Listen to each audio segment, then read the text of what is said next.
The car market is in an absolute crisis right now. Used cars are anywhere from 25 to 200% overvalued. Just look at these Supras. Is that a Supra? Is that a Supra? That's a Supra.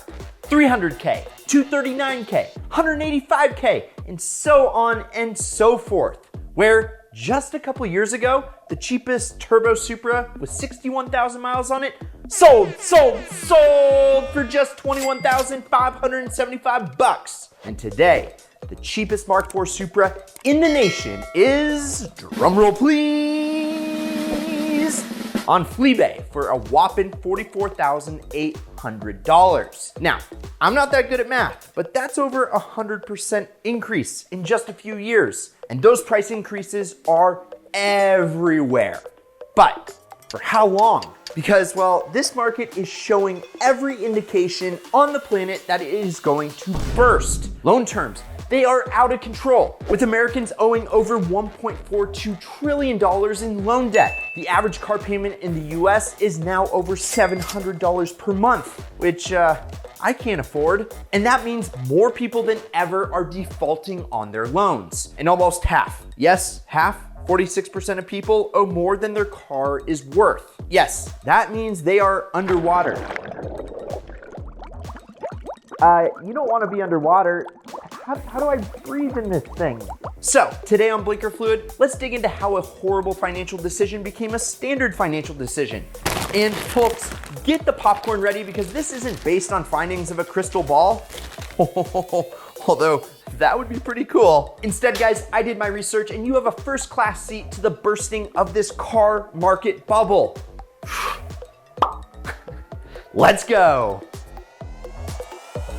Okay, so let's take a step back. The date is February 29th, 2020, and on that day, your boy got engaged. Because, yeah, it's a leap day and I'm a weirdo. And, well, yes, she did say yes. But less importantly, it was the first day of the pandemic. Deadly coronavirus pandemic. And as all this news was playing, I was just sitting there eating popcorn. So with all the unsettling news, at the beginning, consumer spending, well, it fell sharply. But then, holy shit, did you guys start spending money like it was on fire? I think being cooped up turbocharged the American consumer. Rap, rap, rap, stew, stew, stew. So everyone and their mom went out and tried to buy a new car. Now, I said try because there is this huge issue that's looming right off of the coast. It's a global chip shortage where these very complex semiconductor chips are essentially the brain of every modern electronic. And you see, there are only a few semiconductor chip plants in the whole world. And with the pandemic, it shut down these factories or drastically reduced the amount that people were able to work at them. And to exacerbate the problem, it disrupted global shipping. So, ladies and gentlemen, you have the perfect recipe for a chip shortage. And not chocolate chips that go into your grandma's cookies. Grandma's cookies. This was a really big deal. Although, I do like my grandma's chocolate chip cookies. Oh, this was a bigger deal? Well, I mean, honestly, it wasn't a huge deal because at the beginning, consumer spending was way down and automotive manufacturers forecasted that that would lead to a lower demand for new cars, which, I mean, makes sense. I mean, in fact, forecasts showed that global car sales would never return to the high of 2017 and continue to decline after the peak. So, come here. Here is a reenactment of a boardroom meeting in 2019, put on by your boy and your other boy. Hey Trav, people ain't buying like they did a year ago. I think we should make less cars. Yeah, man, great idea. And I'll cut back on the chips. Hey, could I get a chip, please? Okay, and real quick, if you're interested in getting a great deal on chips or anything else online, well then you're gonna wanna listen up because today's sponsor is Honey and it is something that you need to be using. It's a free internet browser extension and really my online saving sidekick. It automatically scours the internet for promotional codes to give you discounts wherever you like to shop. It already works for things that you're already buying and it is so easy to install with just 2 clicks. You'll be able to use it on lots of your favorite websites. So how easy is it to use? Well, it just pops up at the checkout and asks you to apply coupons, and it's really that simple to save money. It seriously starts searching for coupon codes automatically and works on all different types of websites. And all you gotta do is hit accept and it'll save you money. Everything from auto parts stores, gaming websites, tech websites, literally anything. So if you have a computer, Honey needs to be on it. Just go to joinhoney.com/idealmedia. That is joinhoney.com/idealmedia. Be sure to download it because we have it on all our computers here at Ideal. And thank you for supporting the sponsors that support us. Now, back to this car pricing crisis. Ugh. So little did we know that these chocolate chips would become so valuable. Well, no, I'm just kidding, the semiconductor chips. Because, well, hindsight, you know, it's 2020. And although car demand dropped initially, it bounced back with a vengeance. And ironically, the chips were the main thing to blame for the price hikes. As they teach you in Econ 101, supply and demand. There was very little supply because of the chip shortage, and there was a ginormous demand because everybody wanted or needed a new car, helping used car prices jump nearly 40% during the pandemic. That's more than the housing market, that's more than the stock market, and well, my bank account didn't jump 40% either, but why would it? There's nothing in it. So, guys, this was the beginning of something that we have never seen before. Wait, what? We actually have? Well, I guess we had seen something like this before, and it was the 2008 housing market crash.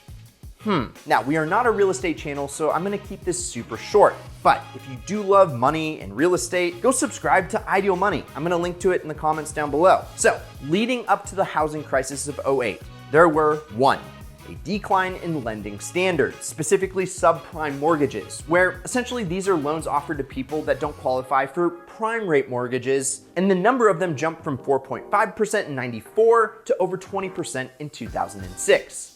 And if that didn't smell bad enough, number 2, interest rates rose on adjustable rate mortgages, meaning the loan that you got at 2% interest was now at 5% overnight. Then 3, people had excessive leverage and could borrow way too much money. Ooh, that smells like 4. Household debt was at an all-time high, which, to sum up this crazy, scary thing, it is so similar to present day. So to steer this back to the automotive sector, I got a question for you. If you've gotten a loan on a car in the past decade, did they even take a look at your pay stubs to verify how much you made? Heck, I recently bought an Audi R8, a supercar, and I had 3 banks give me quotes for loans, and not one, yes, zip, did any income verification. And I was able to buy close to a 6-figure supercar just like that. Not only that, but the bank I went to was willing to offer me, yes, this guy, a loan for 125% of the purchase price of the vehicle. Say what? Hoping that I'd opt for the larger loan amount at a longer term and a higher interest rate. And if you don't know, interest rates are how banks make their money. So the higher the interest rate, the more money they're gonna make. And to me, for a second, it sort of felt like a little bit of free money. You know, fill up the gas tank, pay for some insurance, pay for titles and taxes, all that good stuff. But to give you a little bit more clarity into this whole almost scam, an $80,000 loan for 60 months was at an interest rate of 3.79%, meaning that I'd pay $1,466 per month, which, yes, is a lot of money. But if I were to take the 125% of the price of the car, they were willing to loan me $100,000, 6 figures, for the car and increase my term to 84 months with an interest rate of 5.79%. And they said, I quote, "The payment is the exact same as the one for 80K. If you could afford the 80K, you can afford the 100K. And this is how dealers all the time screw you. They go in and ask, what can you afford each month? Where you always want to negotiate for out the door price, because all they have to do is increase the length of the loan to get that price lower per month. And that is how they make more money on you. But that's kind of a side thought, because although I opted for the shorter term, well, I was the outlier, I found out. Everyone was taking on more money with longer terms, and that ain't good. But the reason why is because with limited inventory due to the chip shortage, 82%, yes, 8 out of every 10 people were paying above sticker price for a new vehicle. And if you zoom in, just a year ago, only 2.8% of car buyers were paying more than MSRP. And you had to have lived on a different planet if you don't remember these crazy ADMs or additional dealer markups. Here's one for a base Toyota 4Runner of $10,000. And then a first edition Bronco had about a $50K markup. And the justification is that they go for $150K on EBB, AAA, YII. You gotta be asking yourself, are people really paying these markups? Come here. The answer is yes, exclamation, exclamation, exclamation. Some paid a smaller markup than these, but remember, 8 out of every 10 people paid over MSRP. So if the market falls at all, which it currently is, the Manheim Used Vehicle Value Index, which tracks all used vehicles sold at auctions, has dropped 6.4% since January. Yes, this graph shows that 40% increase. Oh yes, it does. But as they say, what goes up must come down. And oh boy, is it coming down. And when it comes down, you're paying a loan on a car for over market value, AKA you're underwater real quick. And that wasn't even the scary part, because this is where it gets downright scary. More than 85% of new car purchases are financed, and over half of used cars are bought with loans. Is this making you want to have a bicycle instead? It's making me want to have one. Because if we put all of this into perspective, people have been putting little to no down payment down. Lenders were happily financing the vehicle up to 125% of the value, and buyers were buying when supply was low and demand was high, thus paying a premium. I think we can all see what's kind of going on here, because people are already starting to feel the burn of being upside down in a loan. I mean, 1 in 12 people with a loan, roughly 8 million people right now, are more than 90 days late on their car payments, and 46% are underwater on their loans. And it never feels that good to be paying for something that's worth less than what you're paying for, does it?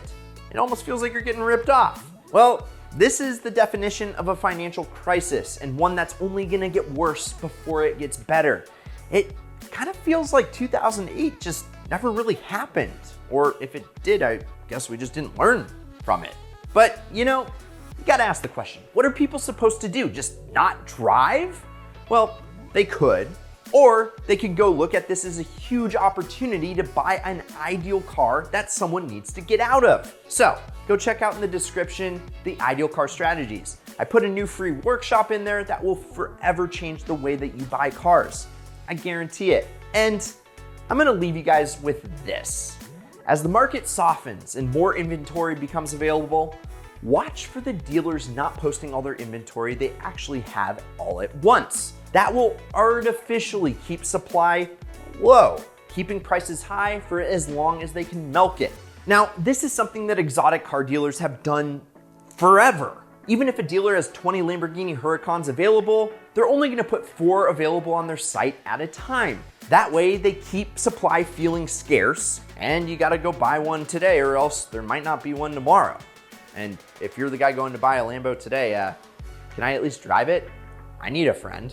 So anyway, don't fall for one of the oldest tricks in the book and fall for overinflated prices, because they will be coming down for pretty much everything car and not car related. It's gonna get worse before it gets better. But we're here for you the whole way if you subscribe and you turn on that notification bell, of course. I'm Brad, this is Ideal, and if you enjoyed this video, you're going to binge watch this Ideal Starter Pack series over here.